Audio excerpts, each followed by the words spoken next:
Ang kwento ni Tomby. Ang kwentong ito ay hango sa totoong buhay. Mula ito sa isa nating tagapakinig. Naitago na lang natin sa pangalang Rudy. Taong 1968. Probinsya ng Aklan. Mula sa Iloilo, ipinadala sila Mario ng lolo sa Aklan dahil sa katigasan ng ulo.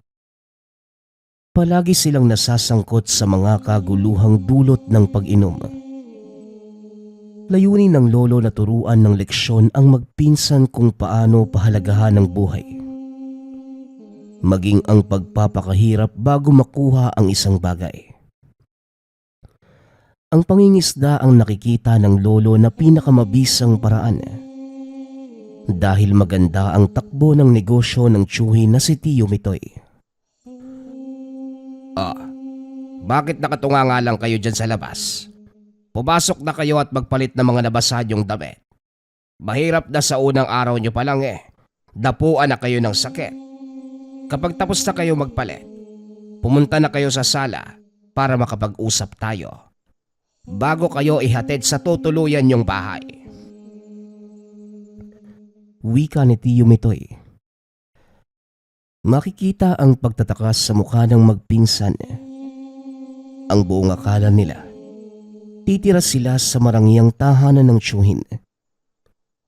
Bili ng lolo ng dalawa na magbigyan ng espesyal na pagtrato si Rudy at Mario. Hanggat maaari, itrato ito bilang mga regular na tauhan ng tiyuhin. Pinapagawa niya ito bilang parusa sa pagiging sakit sa ulo ng mga magulang. Grabe, sayang naman. Akala ko dito na tayo titira. Napakagara pa naman Sa tingin mo Mario, anong klaseng bahay kaya yung titirahan natin? Mukhang ayaw ni Tio na makasama tayo sa bahay niya Wika ni Rudy. Hindi ko lang alam Pero tama ka. Parang ayaw tayong kasama ni Tio. O baka naman may inutos sa kanya si Lolo. Kaya pinag-iigpitan niya tayo. Ang mabuti pa siguro, mauna na ako maligo Giniginaw na ako Diyan ka na muna. Tugon ni Mario. Nang matapos ang dalawa sa pagligo, kagad naman silang pumunta sa sala para sa mga detalye ng trabaho. Nang matapos naman silang makausap, bagamat umaambon pa pinahatid na sila sa bahay na tutuluyan kasama ng paunang bali nila sa trabaho. Perang magagamit na pangkonsumo sa araw-araw. Nang makarating sa lugar, nakilala nila si Aling Tekla, ang may-ari ng bahay kung saan sila mangungupahan. Matanda na ito, ngunit mabait at malumanay kung magsalita. Maulang araw sa inyong dalawa. Kayo ba yung mga bagong trabahador ni Mitoy? Aba kay babata niyo pa pala. Ang mabuti pa, pumanhik na kayo sa itaas. Ipaghahanda ko lang kayo ng maiinom. Ako nga pala si Aling Tekla. Bihira lang ako dito sa paupahan. Mas madalas na kayo lang ang narito. O siya, sige. Maiwan ko muna kayo. Wika ni Aling Tekla. Umakyat sila Rudy at Mario sa may kalumaang bahay. Ang disenyo nito ay may bakas pa ng impluwensyang Kastila. Ngunit kagad naramdaman ng magpinsan na merong kakaiba sa lugar. Bagay na normal lamang sa mga lumang tahanan. Mas luma pa yata to dun sa kinakatakutang bahay sa lugar natin, Mario. Sa tingin mo, tayong dalawa lang ba yung titira dito? Sana naman hindi, no? Baka meron pa tayong ibang makakasama. Wika ni Rudy. Oo nga pinsan Sana nga meron pa. Parang hindi ko kayang ipikit yung mga mata ko. para matulog sa ganitong lugar. Ano bang iniisip ni Tio Mitoy at ni Lolo? Balak yata nila tayong patayin sa nervyos dito eh. Dagdag ni Mario. Maya-maya pa, may narinig silang mga yabag ng tao. Papalapit ito sa kanila. Pasensya na kayo at medyo may kalumaan na itong bahay ha. Hindi ko na din napalinis. Ura-urada lang na nagsabi si Mitoy. Kung may oras kayo, kayo na lamang ang maglinis ng bahay. Wala pa kayong makakasama dito. May 4 na kwarto ang bahay. Kayo na ang bahalang pumili ng kwartong gagamitin nyo. Nasa baba ang lutuan maging ang palikuran. Kung may kailangan naman kayo, magsabi lang kayo. Yang nakikita nyong bahay sa unahan, merong mangga. Yan ang bahay ko. Puntahan nyo lamang ako kung may kailangan kayo dito. O eto, magkape muna kayo at pagsaluhan nyo lang itong tinapay. Yung mga panlinis, nasa bodega din sa baba katabi ng kusina. Sa aparador naman dito sa unang kwarto, may mga inilagay na akong maipangsasapin nyo sa mga higaan. Kaya kayo na din ang bahalang mag-ayos ha? Ano, meron ba kayong tanong? Bilin ni Aling Tekla. Aling Tekla, gumagana po ba yung ilaw nyo dito? Baka naman po masyadong madilim. Bukod po doon wala na ho kong ibang itatanong. Sana naman may malapit man lang dito na tindahan. Wika ni Rudy. Aling Tekla, wala ho bang multo dito? Diretsahang tanong ni Mario. Natawa naman ang matanda sa kanya. Huwag kayong mag-alala. Hindi naman nangangagat ang mga multo dito. Pero mas dapat kayong matakot sa aswang na kumakatok sa mga bahay. Mabuti pala, napaalala mo iho. Huwag kayong magbubukas ng pinto sa gabi kapag may kumakatok ha. Maliwanag ba? Nito kasing mga nakaraang buwan, may mga balitang pananalakay ng aswang sa mga kabayan. Kaya siguraduhin niyong nakasara ang mga bintana at pinto ng bahay na ito bago kayo matulog. Ang tindahan naman naroon lang sa bahay ko. Iyon ang pinakamalapit na tindahan dito. Sige na, kayo na munang bahala sa bahay na ito. Heto ang susi sa pinto. 2 yan. Tag-isa kayo. O shit, mauuna na ako. Tugon ni Aling Tekla. Kagad din naman itong umalis ng tahanan. Naiwan ang magpinsan na tulala sa isang banda. Mas malala pa pala sa multong meron sa lugar na to. Ang mabuti pa siguro, kumilos na tayo Mario. Unahin nating tignan to mga pinto at bintana ng bahay. Mahirap na. Ayoko pang maging hapunan ng aswang, no? Wika ni Rudy. Mabuti nga. Tsaka wala pa tayong makakain para mamayang hapunan. Tignan na lang siguro natin kung anong tinda ni Aling Tekla, no? Mahirap na kung mamayang hapon pa tayo maghanap. Mas maigi pa yata na huwag tayong magpaabot ng dilim sa daan. Teka Rudy, maiba nga ako. Nasabi ba nila Tiyo kung anong magiging trabaho natin? Tanong ni Mario. Bagamat alam nilang pangingisda ang pangunahing negosyo ng tiyuhin, subalit wala naman itong nasabi kung ano ang partikular na trabahong gagawin. Minabuti na lamang nila na antayin ang sasabihin ni Tio Mitoy. Bili ng tiyuhin, mag-antay lamang sila sa tahanan. Ipapatawag na lang sa oras na may trabaho na para sa kanila. Nang araw na yon, nag-ayos sila sa bahay. Nilinis ang loob na puno ng agiw at mga alikabok sa mga muebles. Nagpasya silang kunin ang unang 2 kwarto malapit sa sala. Maging ang loob nito ay puno ng agyo at mga alikabok sa mga kagamitang natatakpan ng tela. Ngunit nang malinis naman nila ito, bahagya silang nakaramdam ng tuwa dahil nagbago ang itsura ng lugar. Naging mas maganda ito at maaliwalas. Mario, nagugutom na ako. Ang mabuti pa siguro, puntahan na natin si Aling Tekla. Bumili na muna tayo ng mga pangkonsumo dito. Hindi natin alam kung kailan tayo ipapasundo ni Tio eh. Kaya mas maganda, tipirin na muna natin tong binigay sa atin. Mungkahi ni Rudy.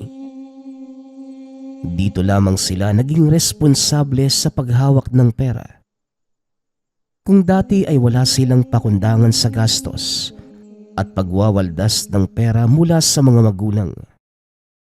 Ngunit ngayon, nakita nila na mahirap kapag walang hawak na pera sa kamay. Gustuhin man nilang suwayin ang mga magulang sa pagkakataong yun. Pero batas ang pasya ng lolo. Wala silang ibang pagpipilian kundi sumunod o kalimutang parte sila ng pamilya.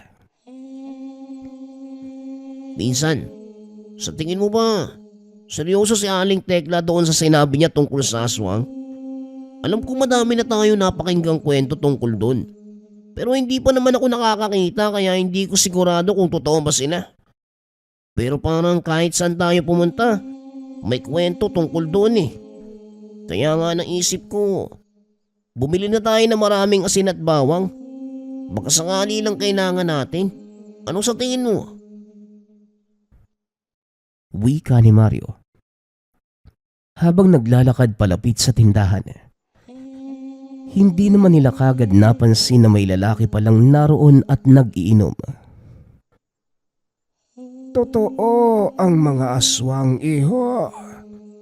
Nakakita nako. Tama ang kasama mo. Kailangan nating maghanda ng maraming asin at bawang. Kung ayaw niyong gawing kayong asosena ng aswang. Kayo ba yung mga bagong lipat sa lumang bahay ni Aling Tekla? Abae, mag-iingat kayo. Huwag kayong magpapagabi sa labas. Paborito ng aswang ang mga dayo at bagong salta dito.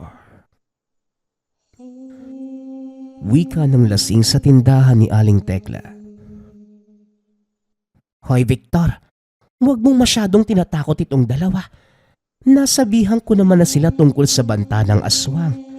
Ang mabuti pa umuwi ka na din. Baka mamaya ikaw pa ang matsyempohan nun. Wika ni Aling Tekla.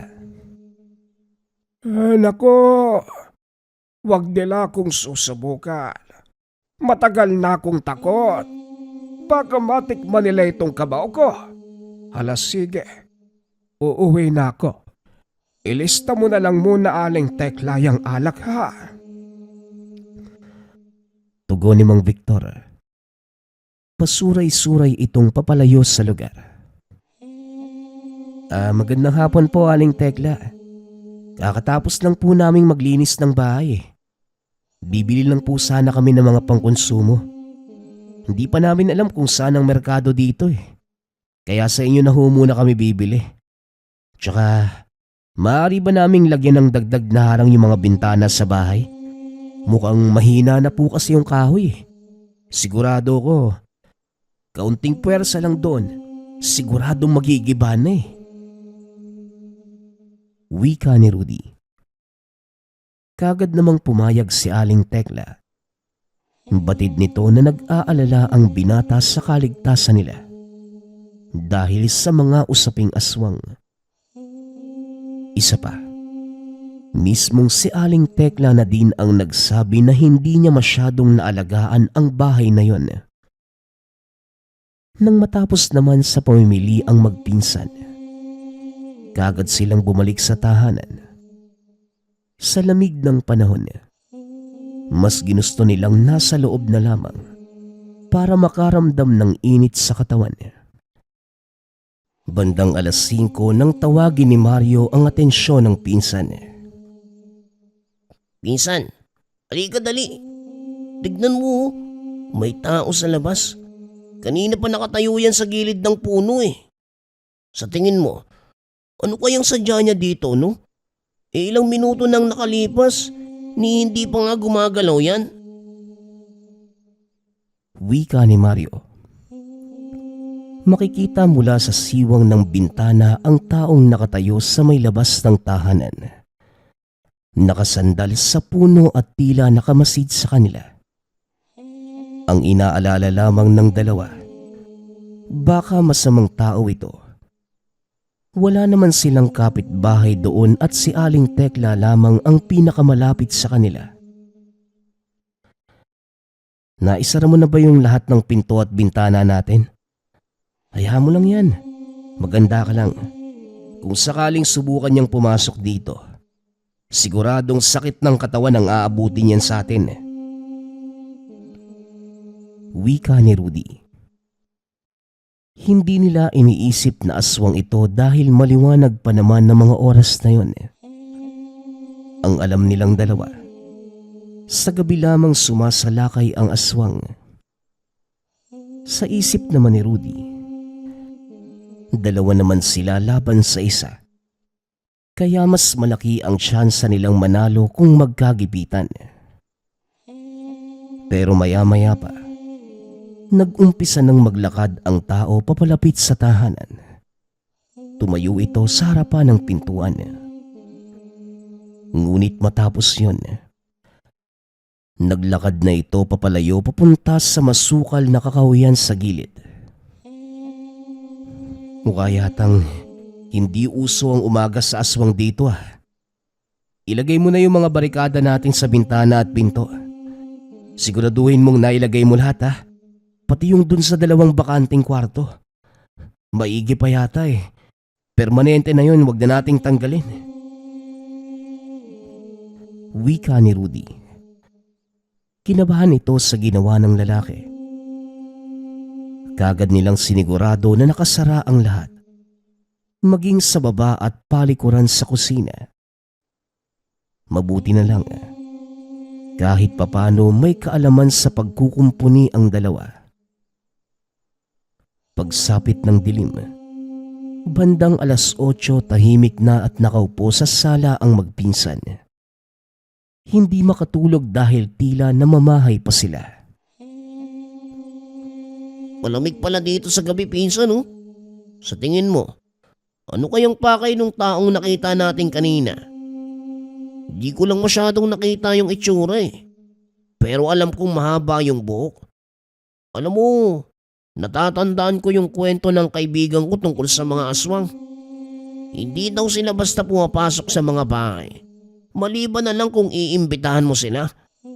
Kaya siguro sinabihan tayo ni Aling Iska na wag pagbubuksan ng pinto kung sino man ang kakatok. Eh parang iniimbitahan mo na din yung aswang na pumasok eh. Wika ni Mario. Oo nga eh. May narinig na din akong ganyang kwento. Tsaka sino ba naman ang matinong tao na magbubukas ng pintuan sa kalagitnaan ng gabi? Alam mo, lumalalim na yung gabi, no? Ang mabuti pa siguro, subukan na nating matulog. Baka bukas, ipasundo na tayo nila Tiyo eh. Tugon ni Rudy. Pinikit nila ang mga mata at pinipilit nilang makatulog. Mga kuliglig at marahang patak ng ulan lamang ang maririnig sa paligid. Pati na din ang huni ng mga palaka. Ngunit kahit anong pilit ni Rudy na matulog, hindi niya magawang ipikit ng matagalang mga mata.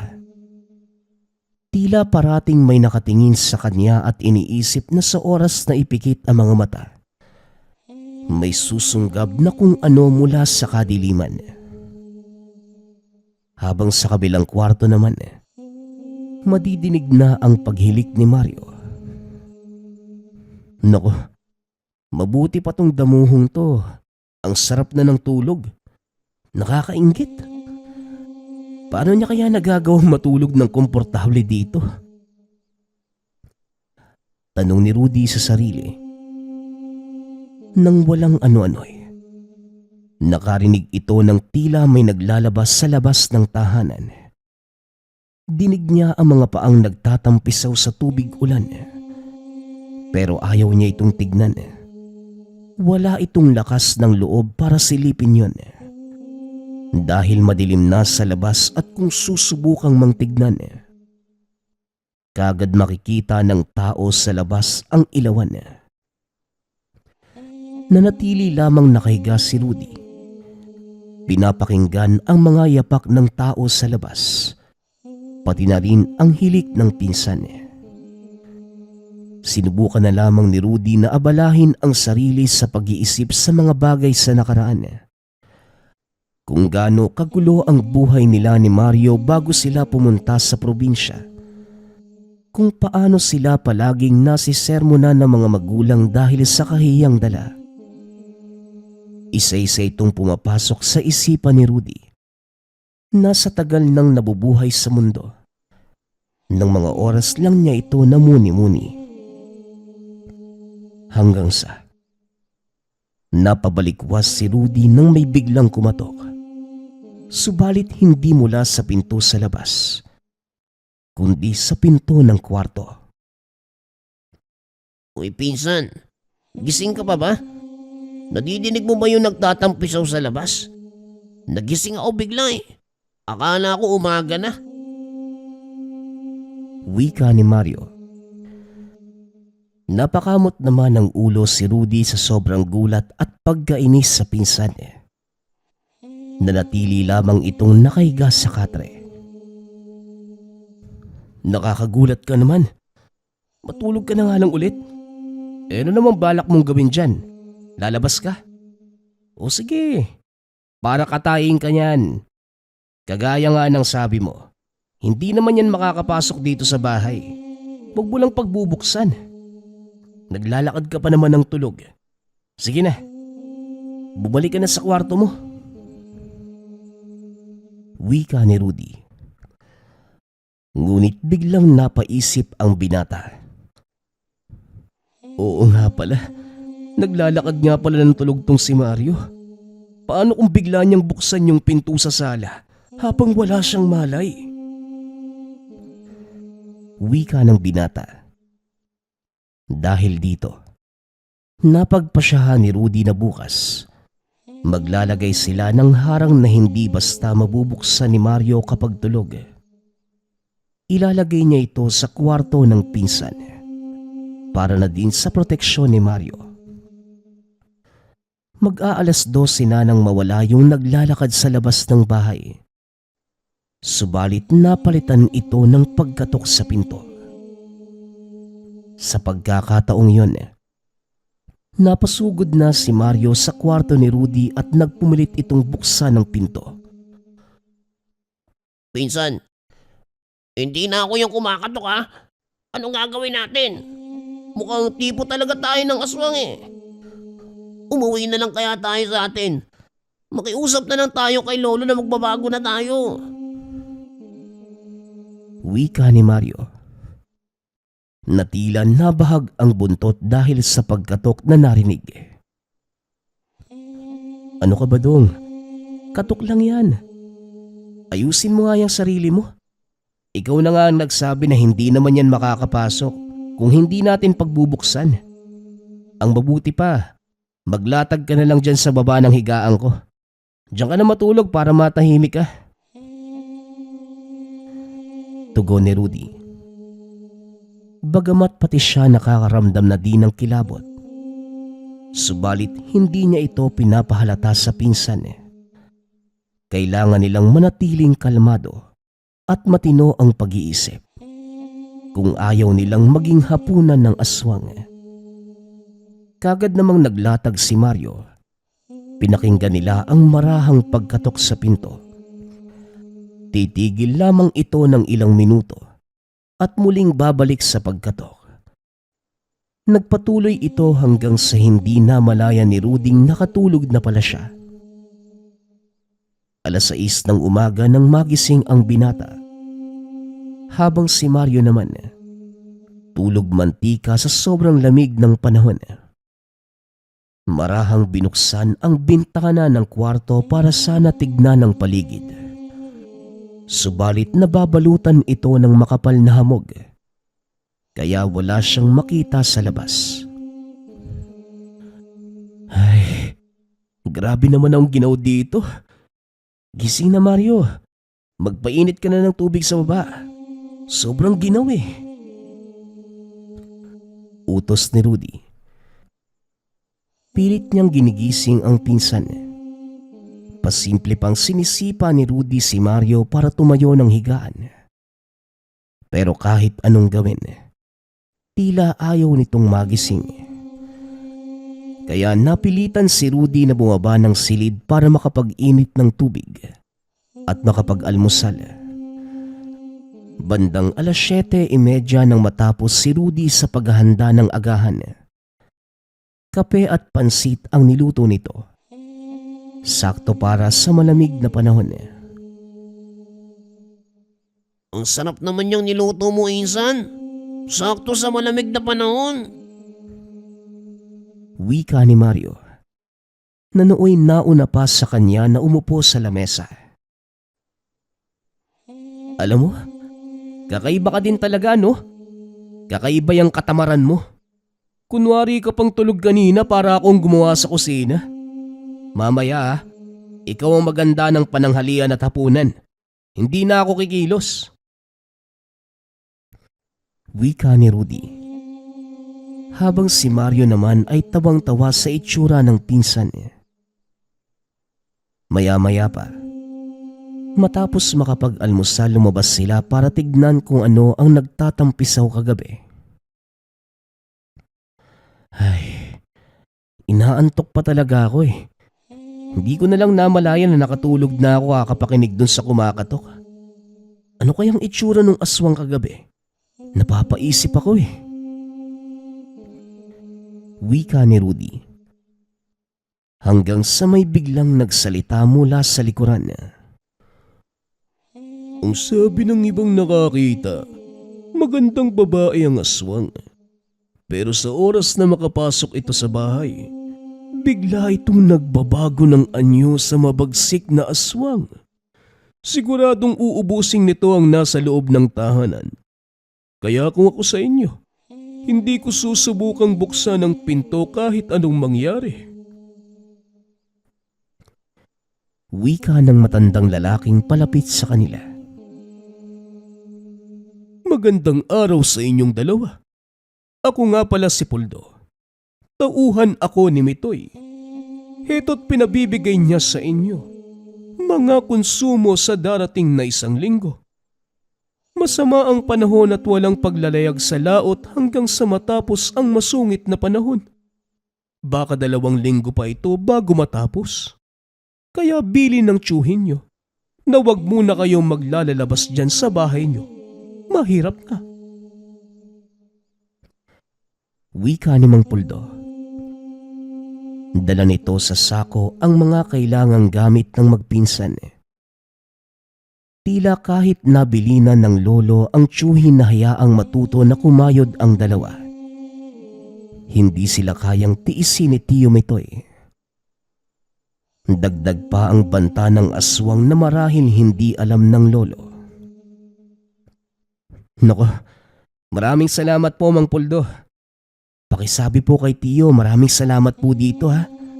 Ang dami yata nitong tuyo at daing. Hindi kaya kami mapurgaw magkagalis dito. Biro ni Rudy.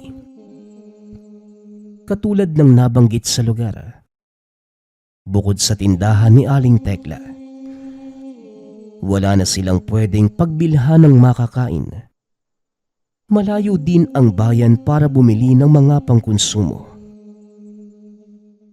Kung ganun po, ilang linggo din kaming nakaburo dito sa bahay. Mukha naman walang mapapasyalan dito eh. Tsaka Mang Puldo, ano po bang gagawin namin para maitabo yung aswang? Paano ba namin malalaman kung aswang yung kumakatok? Tanong ni Mario. Walang paraan para pigilan ang pagkatok ng aswang.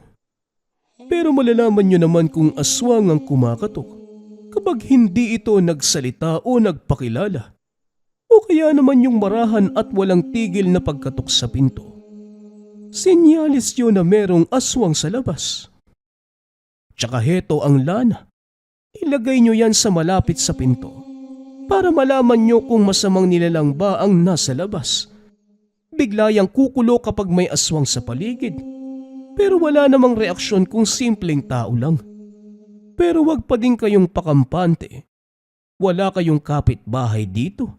Kaya kapag may taong kumatok sa inyo, hindi man aswang, maaari naman na magnanakaw o masamang loob. Tugon ni Mang Puldo. Kagad din namang umalis ang matanda nang madala ang pinabigay ng tiyuhin. Para naman tayong patabaing baboy dito. Walang ginagawa. Nakakabagot. Wika ni Mario. Jesus, ang sabihin mo, gusto mo lang gumala. Mabuti nga pinadalhan tayo ng mga makakain ni Tiyo eh. Tsaka malaking tulong din tong lana. Mabuti pa siguro.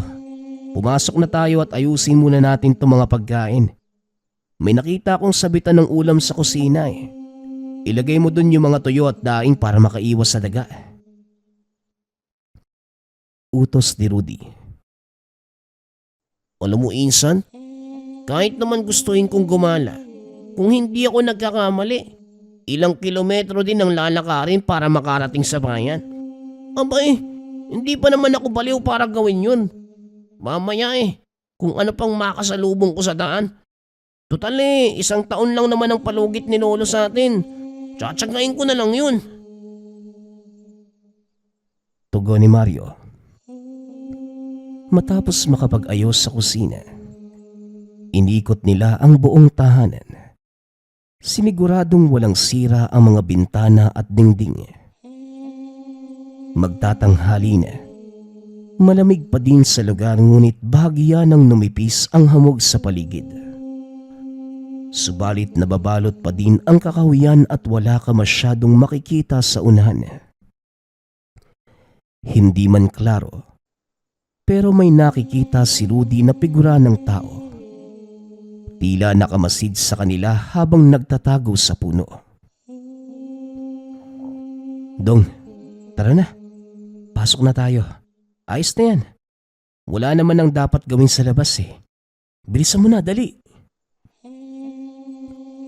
Wika ni Rudy. Bakit ka ba nagmamadali? Ano na naman bang pakulo mo, pinsan? Tanong ni Mario. Basta dong, sumunod ka na lang. Huwag kang lilingon sa bandang kakahuyan ha. May nagmamasid sa atin.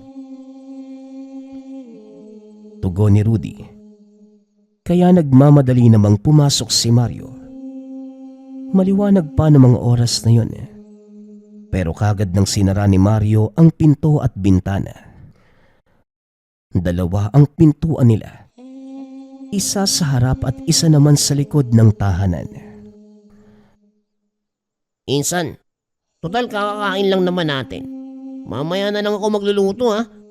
Pwede bang matulog muna ako? Ang sarap umidlip sa lamig ng panahon eh. Wika ni Mario. O sige, basta wag mo kalimutang ikandado yung pinto sa sala bago ka matulog ha. Mahirap na. Baka mapasok tayo na magnanakaw. Tugon ni Rudy. Maging ang binata. Nagpa siya din munang matulog dahil wala naman silang gagawin doon. Kundi kumain at matulog hanggang sa bumuti ang panahon. Pero mag-aalas 6 pa lamang ng gabi.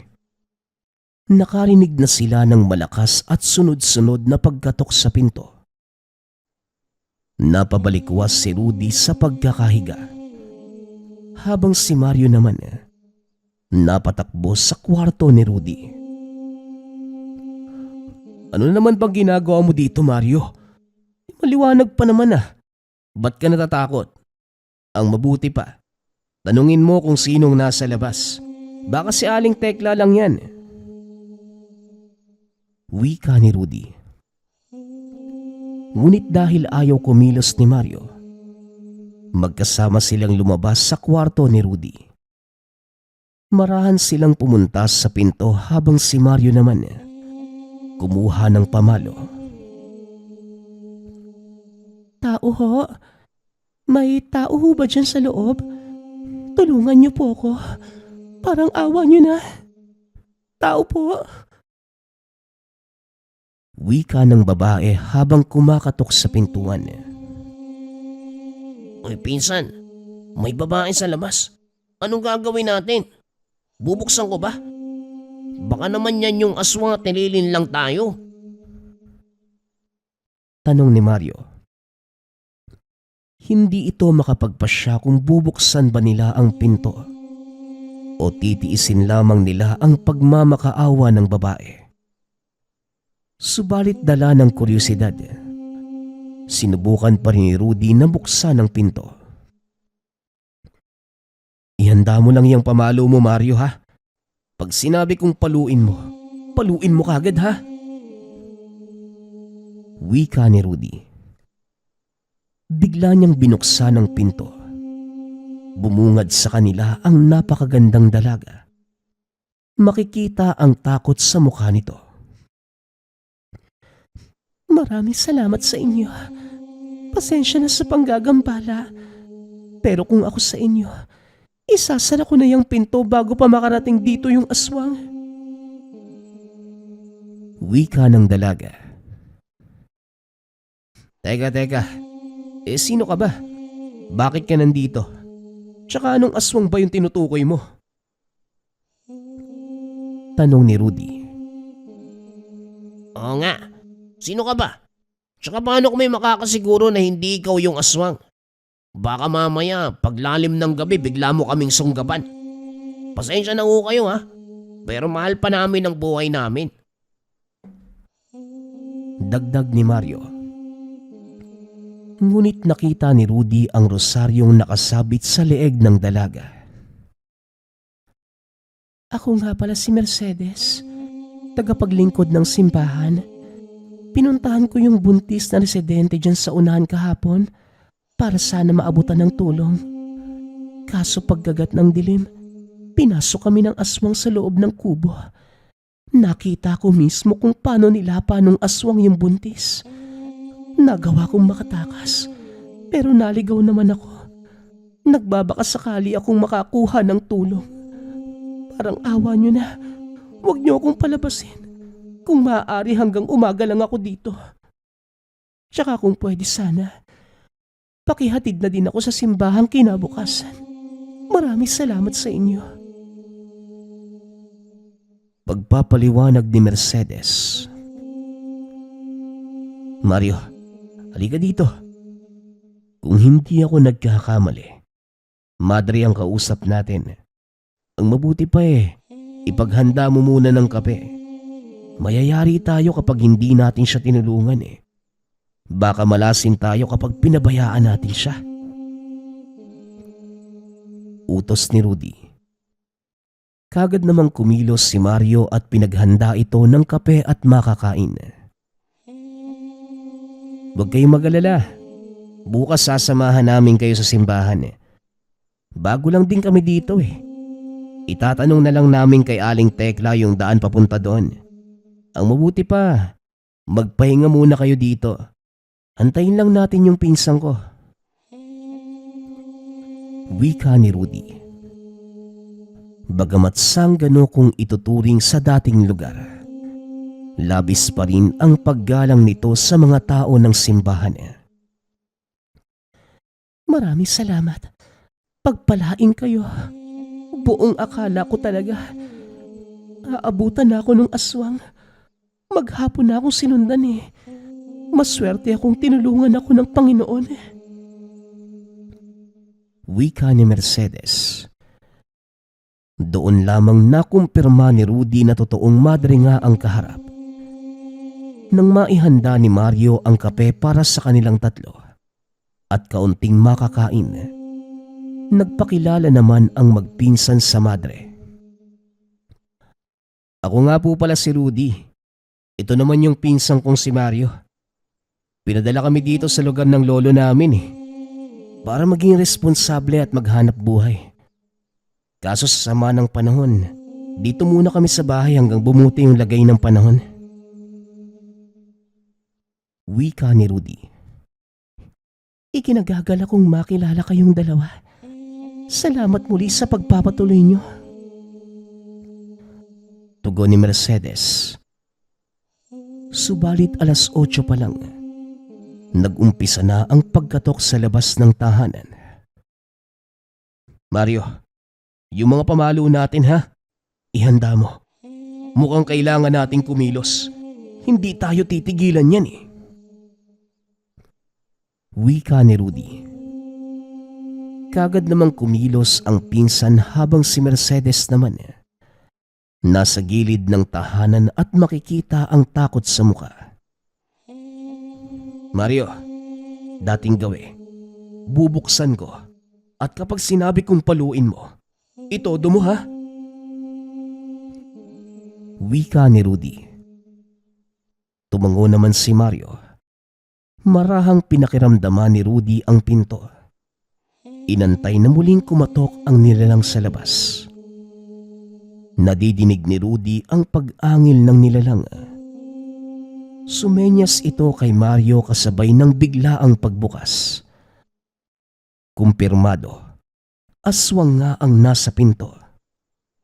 Mabagsik ang itsura. Mabaho at nakakapangilabot. Sasakmali na sana ito si Rudy. Ngunit sumigaw ito at tumalon patalikod.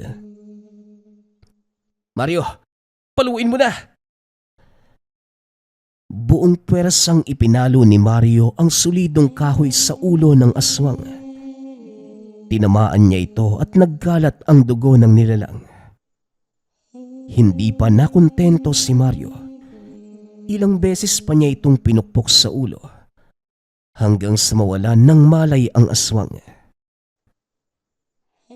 Yan ang bagay sa'yo, aswang! Magmumura sana si Mario. Ngunit naalala niyang may madre sa loob ng tahanan. Marahang bumangon si Rudy at nilapitan ang aswang sa pinto. Mercedes, ito ba yung humahabol sa inyo? Tanong ni Rudy. Marahan namang lumapit si Mercedes. Hindi yan. Babae yung humahabol sa akin Sa pagkakatanda ko, 2 aswang ang sumugod sa kubo. Pero yung humabol sa akin, babaeng puti ang buhok at naglalaway ng sobra. Tugon ni Mercedes. Sa mga sinabi ng madre, nasindak si Rudy. Ang ibig sabihin lang, maaaring may iba pang aswang na pumunta sa tahanan. Anong gagawin natin dito sa katawan, pinsan? Tanong ni Mario. Ano pa ba? Tulungan mo ko. Susunugin natin yan. Tutal wala naman na yatang ambon Kumuha ka ng lumang kahoy sa baba. Sabi ng kaibigan ko, kailangan sunugin ang katawan ng aswang para hindi na mabuhay ulit. Tugon ni Rudy. Matapos masunog ang bangkay, kaagad bumalik ng bahay ang magpinsan. Mario, nakasara na ba lahat? Siguradong babalikan tayo ng mga kasamahan niyang aswang. Ipagdasal na lang natin na huwag tayong puntahan ngayong gabi. Hindi ko alam kung hanggang kailan tayo tatagal Wika ni Rudy. Nagahalo ang takot at pagod sa binuhat na aswang. Maging si Mario, mukhang ganun din ang nararamdaman. Naisara ko na lahat, pinsan. Sister, ang mabuti pa, sa loob na muna kayo ng kwarto magpahinga. Dito lang po kami sa sala magbabantay. Wika ni Mario. Alam niyo na palang madre ako. Pero wag kayo maasiwa Tawagin niyo na lang ako sa pangalang Mercedes. Dito lang ako sa sala kasama niyo. Tugon ni Mercedes. Hindi makatulog ang tatlo.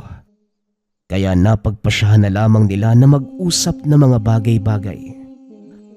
Hanggang sa sumapit ang 3:00 na madaling araw. At nakuha niyo pang magkwentuhan matapos niyong paslangin itong anak ko. Magbabayad kayo. Sisiguraduhin kong hindi matatapos ang gabing ito na hindi ko kayo napapatay. Wika ng aswang sa labas ng tahanan. Nakilala naman ni Mercedes ang boses nito. Siya yung aswang na humahabol sa akin. Hindi ako maaaring magkamali. Wika ni Mercedes. Aba, akalain mo ba naman? Napakaswerte ko sa araw na ito. Narito ang dalagang madre na kanina ko pa hinahanap. Nadidinig nila ang pagtawa ng nilalang habang pinipilit silang pasukin sa tahanan. Paikot-ikot lamang ito at naghahanap ng mapapasukan. Mario, maghanda ka. Siguradong pilit niyang papasok. Kumuha ka ng kumot at panali. Wika ni Rudy. Nagtataka man si Mario kung ano ang nasa isipan ng pinsan. Sinunod pa rin niya ang utos nito. Pinsan, ito na yung pinapakuha mo. Ano bang plano mo dyan? Tanong ni Mario. Basta, hawakan mo yung tali. Mercedes, sa gilid ka lang ha. Siguradong ikaw ang unang susugurin niyang kung sakali makapasok. Tugon ni Rudy.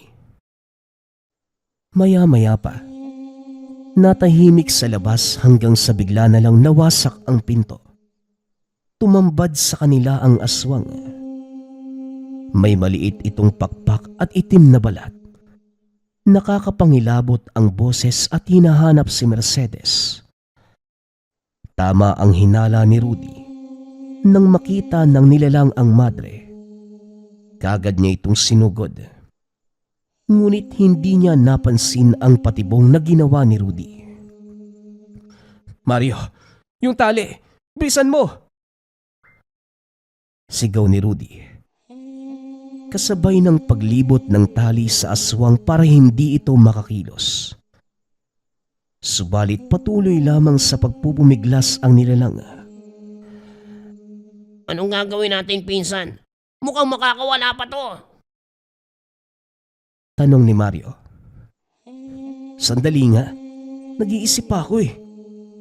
Yung kwarto sa dulo, buksan mo. Di ba nakabarikado yung bintana nun? Tugon ni Rudy. Nang mabuksan ito, hinila nila doon ang aswang. Pagkatapos isinara ang pinto at tinali ang kandado sa labas. Kagad hinarangan ng mga kahoy.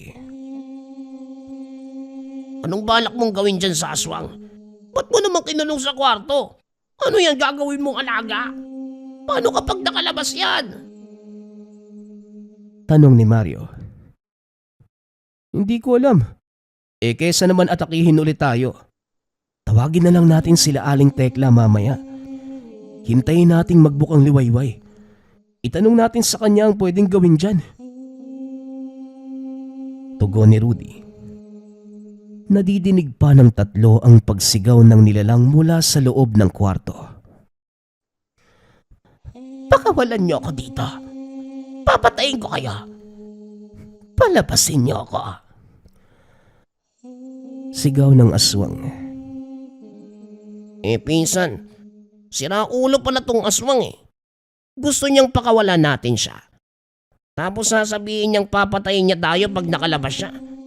Ay, pasensya na Mercedes ha. Wika ni Mario. Nanatili lamang si Rudy sa labas ng pinto. Kung sakali mang makalabas ito, kagad niyang uundaya ng palo. Walang magawa ang nilalang kundi magwala. Hanggang sa sumapit ang bukang liwayway. Pumunta na si Mario kay Aling Tekla at sinabi ang nangyari. Nagsama naman ng tanod ang matanda bago pumunta sa tahanan. Nawala na ang pagsigaw ng nilalang mula sa loob ng kwarto. Pagkabukas ng tanod, naroon ang aswang at nakahandusay sa sahig. Hindi nila maintindihan, subalit tila sa kalikutan nito, pumulupot sa leeg niya ang taling inilagay ni Rudy na naging sanhi ng kamatayan. Nabalitaan ito ng tiyuhin ni Rudy. Kagad namang pumunta si Tio Mitoy sa lugar para masiguradong ligtas ang mga pamangkin. Mukhang totoo nga ang sinabi ng lolo nyo tungkol sa inyo. Mahirap kayong awatin. Sinong makapagsasabing mapapatay nyo ang dalawang aswang na nanggagambala sa baryo? Ang mabuti pa siguro, doon na kayo sa bahay at baka may mangyari na namang kababalaghan dito. Wika ng tiyuhin.